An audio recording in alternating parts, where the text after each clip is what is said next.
अस्सलाम वालेकुम guys, my name is गुलाम बास and I am back with another interesting video. तो आज की जो हमारी वीडियो है वो पार्ट 5 है basic legal terms of law की। ठीक है, इससे पहले मैंने 4 वीडियोस बना दी हैं, आप उनको प्लीज चेकआउट करें, फिर इस वीडियो को आके कंटिन्यू करें। तो अगर इस आप चैनल पे न्यू हैं तो प्लीज लाइक कर दें, सब्सक्राइब कर दें, शेयर कर दें और कमेंट करें। ठीक है, तो ज़्यादा टाइम ज़ाया नहीं करते, चले वीडियो की जानिब बढ़ते हैं। तो सबसे पहले हमारा जो लीगल टर्म है वो है कॉग्निजेबल ऑफेंस। अच्छा, कॉग्निजेबल ऑफेंस और नॉन कॉग्निजेबल ऑफेंस पे मैंने पहले भी एक डिटेल वीडियो बनाई है, आप प्लीज जाके उसको चेकआउट करें क्योंकि उसके अंदर डिटेल है। यहाँ पर मैं सिर्फ टर्म को एक्सप्लेन करूंगा। ठीक है, अब कॉग्निजेबल ऑफेंस हमारे serious crime where police can arrest without warrant. अब कॉग्निजेबल ऑफेंस वो ऑफेंस होते हैं जहां पर पुलिस हमें विदाउट वारंट अरेस्ट कर सकती है। सीरियस क्राइम्स जो होते हैं जैसे मर्डर हो गया, रेप हो गया, किडनैपिंग वगैरह वगैरह।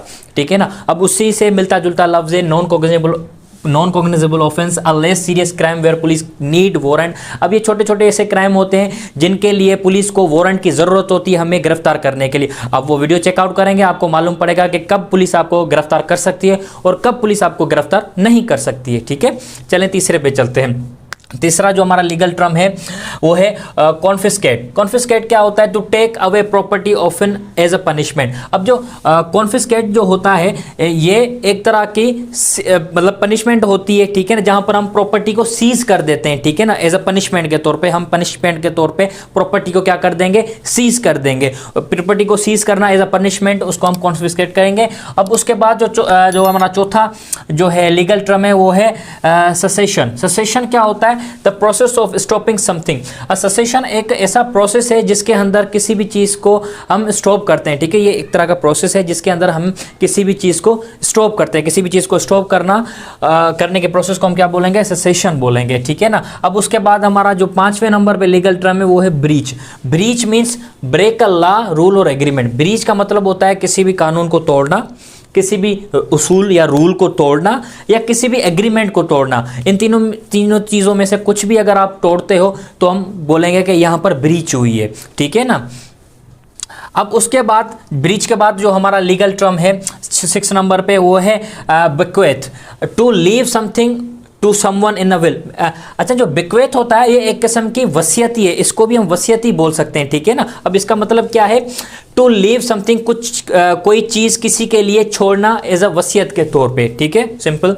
अब उसके बाद है प्ली। अब प्ली क्या है? A formal statement of guilt और इनोसेंस बाय अक्यूज्ड। अच्छा, ये एक फॉर्मल स्टेटमेंट होती है। ठीक है ना, गिल्ट और इनोसेंस की बाय अक्यूज्ड, ये कोर्ट के अंदर प्ली दी जाती है। ठीक है, अब उसके बाद जो है हमारा आता है ऑफेंस। ऑफेंस क्या है? एन एक्ट और action that break the law.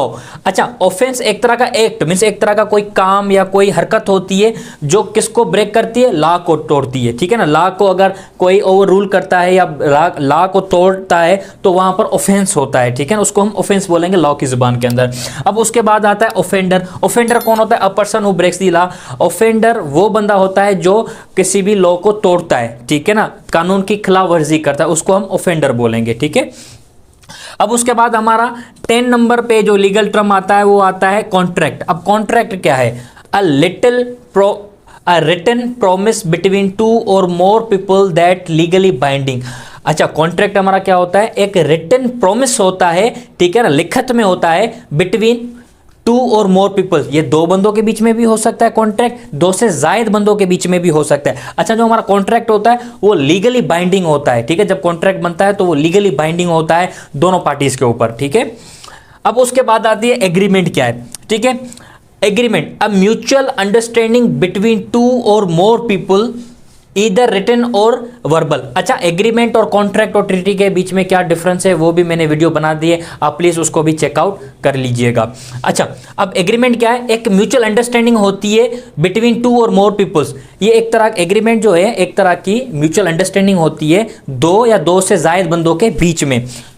इधर रिटन और वर्बल, ये रिटन में भी हो सकती है, वर्बल में भी हो सकती है। जैसे मसलन भाई मैं अपने भाई के साथ जो है ना एग्रीमेंट करता हूं, अब वो वर्बल भी हो सकती है और जो है नॉन वर्बल भी हो सकती है। ठीक है ना, मीन्स वो रिटन में भी हो सकती है और वर्बल भी हो सकती है। अब मैंने मेरे भाई को बोल दिया कि भाई मैं ये काम हम दोनों ये काम करेंगे, तो हम मुत्तफिक हो गए एक बात पर, तो ये हमारे बीच में क्या हो गई? एग्रीमेंट हो गई। अगर हम उसी चीज को या उसी जो जिस मसले पे हमने बात की या एग्रीमेंट किया, अगर हम उसको लिखत में भी लिखना चाहें तो उसको भी हम लिखत में भी हम कर सकते हैं एग्रीमेंट को, ठीक है ना। अब उसके बाद आता है लीगल। एक टर्म है लीगल, आपने लॉ के अंदर बहुत सुना होगा लीगल टर्म, जैसे हमारे टॉपिक का नाम है legal basic term of law, ठीक है ना। ये लीगल क्या है? Legal means relating to law, ऐसी चीज जो लॉ से रिलेट करे। लीगल मीन्स जो लॉ से रिलेट करती हुई चीज, ठीक है ना। अब उसके बाद आता है लीगल सिस्टम। अब लीगल सिस्टम क्या है? Societies rule and processes for fairness and justice. ये सोसाइटी के कुछ ऐसे रूल उसूल होते हैं और ऐसे प्रोसेसेस होते हैं जो फेयरनेस एंड जस्टिस को अंजाम देते हैं, ठीक है ना।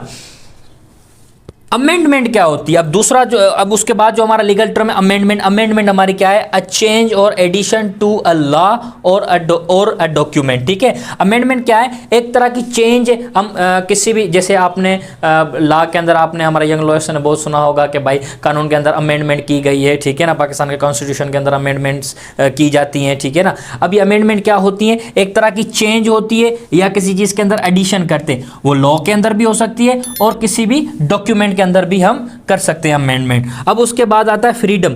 फ्रीडम हमारा अल्फाज या फ्रीडम क्या है? फ्रीडम की सिंपल मीनिंग होगी आज़ादी। अब आज़ादी हमें लॉ कैसे देता है? लॉ की ज़बान के अंदर हम आज़ादी किसको बोलेंगे? The right to act, speak और थिंक विदाउट अनड्यू रिस्ट्रिक्शन। हमारा हक कोई भी काम करने का या कुछ भी बोलने का या कुछ भी सोचने का जिसमें कोई भी किसी भी तरह की रिस्ट्रिक्शन ना हो, उसको हम फ्रीडम बोलेंगे लॉ की ज़बान के अंदर, ठीक है ना। अब उसके बाद आती है इन्वेस्टिगेशन। इन्वेस्टिगेशन हमारी क्या होती है? Gathering fact to uncover the truth. Investigation एक तरह से हम क्या करते हैं, उसके अंदर अनकवर करते हैं ट्रुथ को, मीन्स सच को अनकवर करते हैं इन्वेस्टिगेशन के अंदर। इन्वेस्टिगेशन जब पुलिस करती है तो वो फैक्ट्स का पता लगाती है, ठीक है ना। अब उसके बाद आता है लास्ट जो है वो है इंजेक्शंस। इंजेक्शंस क्या है? A court order to stop और स्टार्ट अ स्पेसिफिक एक्शन। कभी कभार कोर्ट ऑर्डर देती है किसी भी काम को या किसी भी एक्शन को स्टार्ट करने की या उसको रोकने के लिए, अब हम उसको इंजेक्शंस बोलेंगे। तो आई होप आप सबको ये सारे लीगल टर्म्स समझ में आ गए होंगे। मैं उम्मीद करता हूं अगर नहीं समझ में आए तो प्लीज़ कमेंट कर दें, मैं कमेंट में के अंदर आपको समझाने की कोशिश करूंगा। तो चलें इस वीडियो को ज़्यादा लंबा नहीं करते हैं, इसको यहीं पर ख़त्म कर दें।